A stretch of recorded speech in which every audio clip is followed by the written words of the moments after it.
허리에 띠를 띠고 등불을 켜고 서 있으라. 너희는 마치 그 주인이 혼인집에서 돌아와 문을 두드리면 곧 열어주려고 기다리는 사람과 같이 되라. 주인이 와서 깨어있는 것을 보면 그 종들은 복이 있으리로다.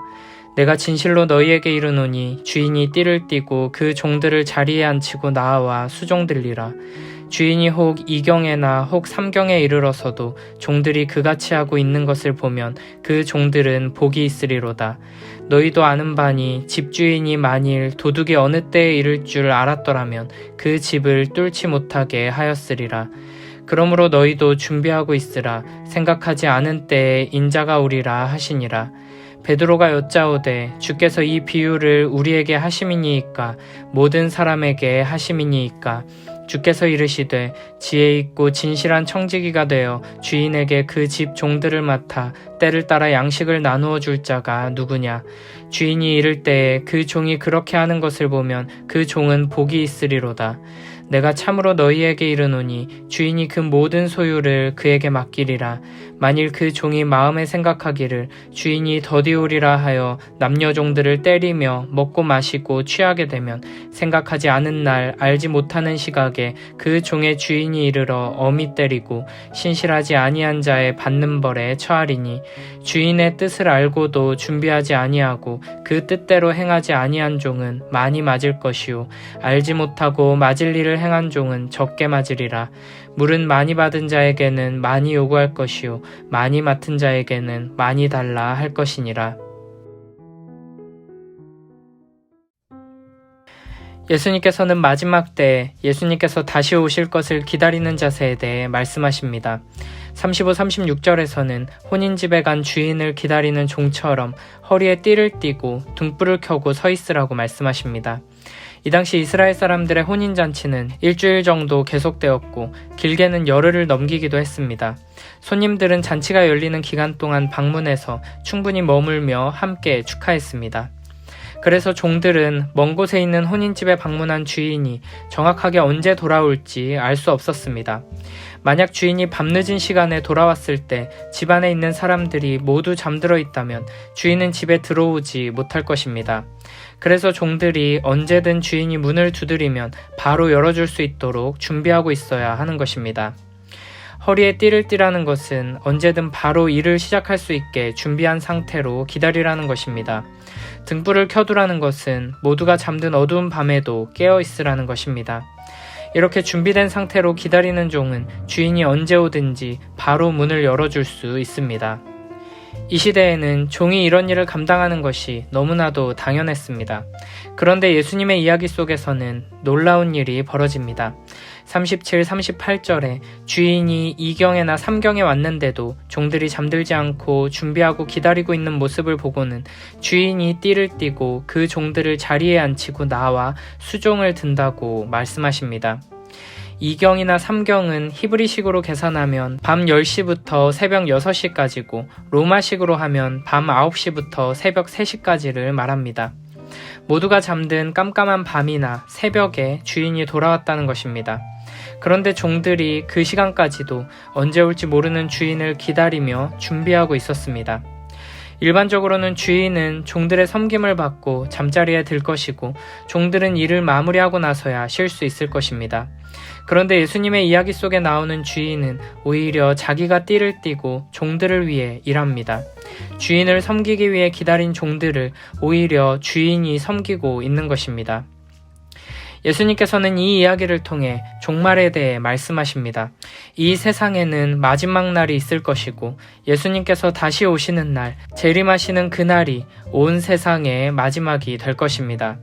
그리고 그날이 있다는 것, 그날이 곧 온다는 것을 기억하며 마지막 날을 기다리며 준비하는 하나님의 백성들은 복이 있을 것입니다. 예수님께서는 37절과 38절에서 두 번이나 반복해서 그 종들은 복이 있으리로다 말씀하십니다. 그리고 그 종들이 받는 복의 핵심은 바로 주인의 섬김을 받게 되는 것입니다. 예수 그리스도의 신실한 종으로 주님의 다시 오심을 기다리며 준비하며 사는 자들은 마지막 날에 칭찬을 받게 될 것이고 온 세상을 심판하시는 주님의 섬김을 받으며 존귀하게 여김을 받게 될 것입니다. 39절에서는 집주인이 만일 도둑이 어느 때에 이를 줄 알았더라면 그 집을 뚫지 못하게 하였으리라고 말씀하십니다.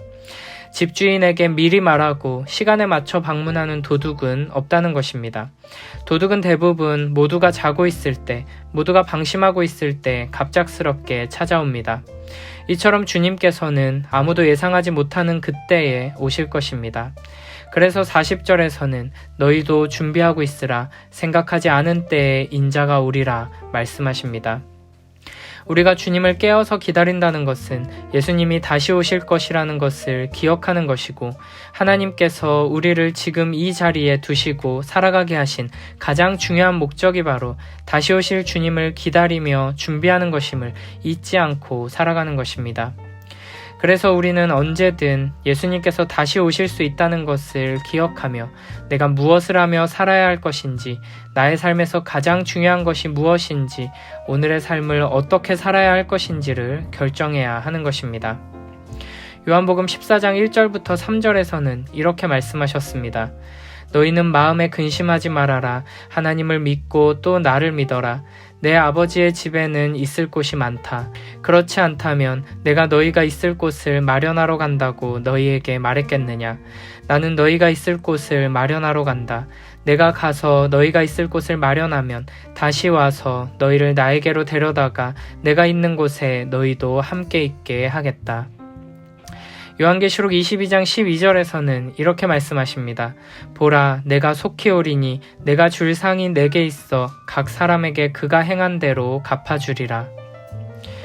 곧 다시 오신다 약속하신 그 말씀을 굳게 붙들고 오늘 하루 우리의 삶이, 나의 인생의 방향과 삶의 태도가 과연 예수 그리스도의 재림을 믿고 기다리는 자의 모습인지를 진지하게 돌아보고 그때를 소망하며 준비함으로 깨어서 기다리는 우리 모두가 되길 축복합니다. 데살로니가전서 5장 1절부터 6절에서는 이렇게 말씀하십니다. 형제자매 여러분, 그 때와 시기를 두고서는 여러분에게 더 쓸 필요가 없겠습니다.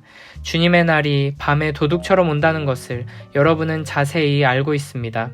사람들이 평안하다, 안전하다 하고 말할 그때에 아기를 뵌 여인에게 해산의 진통이 오는 것과 같이 갑자기 멸망이 그들에게 닥칠 것이니 그것을 피하지 못할 것입니다.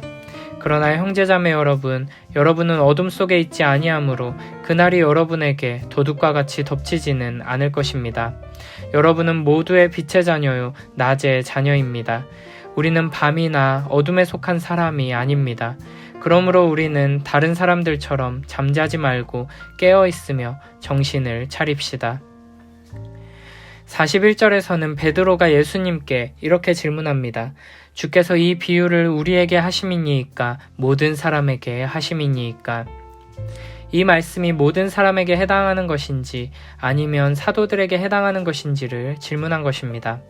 그러나 예수님께서는 질문에 대한 대답 대신에 이렇게 다시 물어보십니다. 지혜 있고 진실한 청지기가 되어 주인에게 그 집 종들을 맡아 때를 따라 양식을 나누어 줄 자가 누구냐? 앞선 이야기에서는 그냥 종을 비유로 드셨다면 이번에는 청지기를 비유로 들고 계십니다. 청지기는 주인이 집에 없을 때 그 집의 모든 책임을 맡은 자로 주인의 재물과 주인의 모든 종들을 책임지고 감독하는 사람입니다. 이렇게 주인에게 특별한 사명을 부여받은 청지기들은 주인이 다시 돌아올 때까지 그 집 종들을 맡아 때를 따라 양식을 나누어 줘야 한다는 것입니다. 이를 위해서는 지혜가 필요하고 진실한 마음이 필요합니다. 주인이 다시 돌아왔을 때 이 청지기가 자기에게 맡겨진 사명을 잘 감당하고 있는 것을 보면 그 종은 복이 있습니다.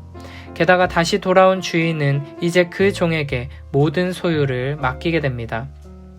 이 비유 역시 마지막 때에 다시 오실 주님을 우리가 어떤 자세로 기다려야 하는지, 그리고 그렇게 신실하게 기다린 이들에게 주님께서 어떤 축복을 주시는지를 보여주는 말씀입니다.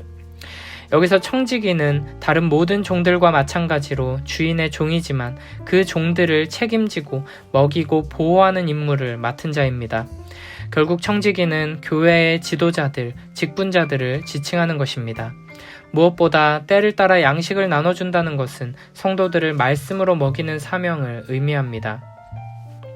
마지막 때 그리스도인들이 그리스도인답게 살아갈 수 있도록 하는 가장 중요한 핵심이 바로 주님께서 곧 다시 오실 것임을 인식하며 살아가도록 하는 데 있습니다. 초대교회 성도들이 용감한 믿음의 희생과 아름다운 사랑의 실천으로 로마 제국을 복음으로 정복할 수 있었던 것은 주님께서 곧 다시 오실 것이라는 약속을 굳게 붙들고 이 땅에 소망을 두지 않고 오직 하나님 나라에 소망을 두며 살았기 때문입니다.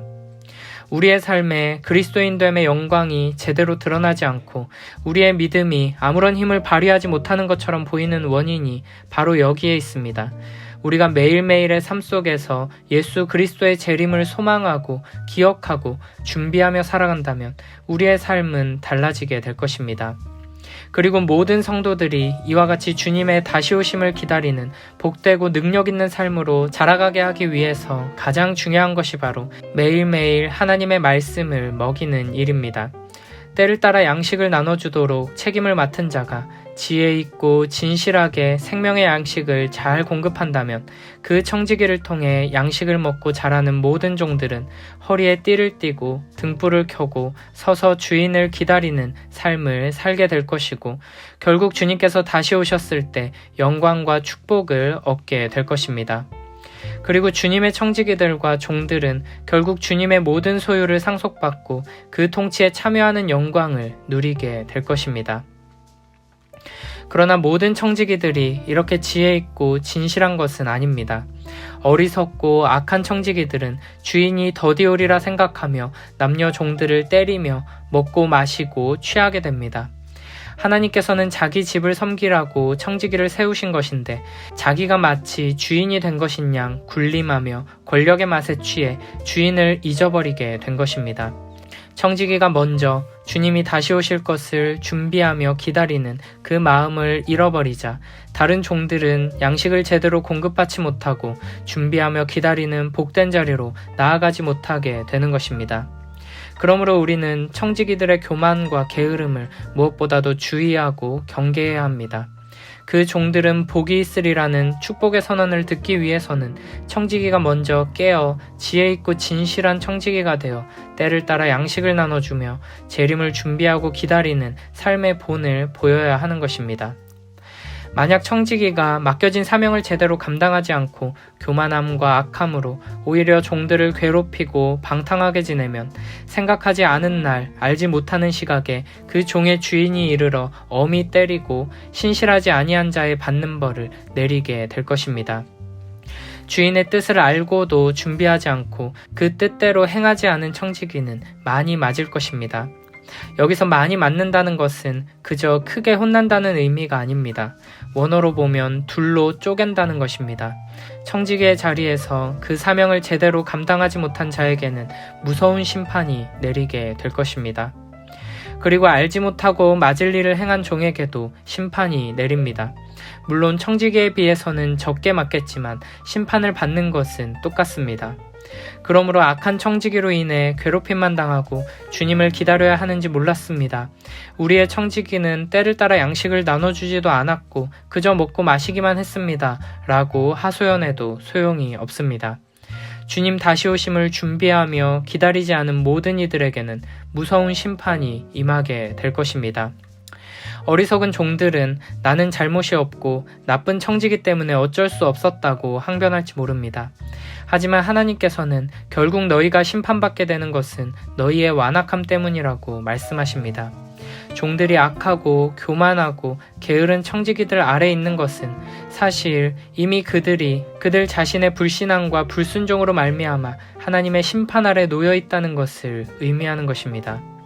그러므로 우리는 하나님께서 우리를 위해 세우신 청지기들이 교회와 성도들을 바르게 섬기고 돌보며 특별히 생명의 양식으로 잘 먹이는 일이 얼마나 큰 축복인지를 기억하며 감사해야 합니다.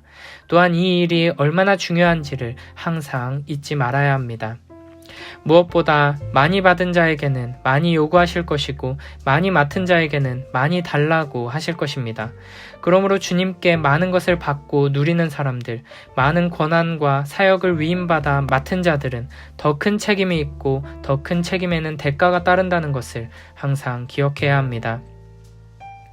우리는 베드로후서 3장 4절 말씀처럼 주께서 강림하신다는 약속이 어디 있느냐, 조상들이 잔 후로부터 만물이 처음 창조될 때와 같이 그냥 있다 라고 말하는 이들로 가득한 세상을 살아가고 있습니다. 심지어는 교회 안에서도 이런 생각이 가득하고 겉으로는 아닌 척하지만 실제 삶으로는 전혀 재림을 믿지도 않고 기다리지도 않는 모습으로 살아가는 이들이 너무나도 많습니다. 이런 때에 주님께서는 우리에게 명령하십니다. 허리에 띠를 띠고 등불을 켜고 서 있으라. 주인이 돌아와 문을 두드리면 곧 열어주려고 기다리는 사람과 같이 살아라. 지혜 있고 진실한 청지기가 되어 그 집 종들을 맡아 때를 따라 양식을 나누어 주라. 우리는 이 땅에서 안정감을 누리며 행복하고 여유로운 삶을 살기를 원합니다. 그러나 주님께서는 항상 깨어서 준비하고 소망 안에서 기다리는 삶을 살라고 명령하십니다. 초대교회 성도들은 예수 그리스도의 재림에 대한 믿음과 소망 안에서 서로에게 항상 마라나타라고 인사했습니다. 우리도 그들처럼 이 땅에 만족하고 이 땅에 소망을 두는 것이 아니라 예수 그리스도의 다시 오심으로 완성될 하나님 나라를 간절히 소망하며 기다리는 삶을 살아야 할 것입니다. 이 말씀을 굳게 붙들고 곧 다시 오신다는 주님의 약속을 굳게 붙들고 주님께 칭찬받는 복된 종의 자세로 살아가는 우리 모두가 되길 축복합니다.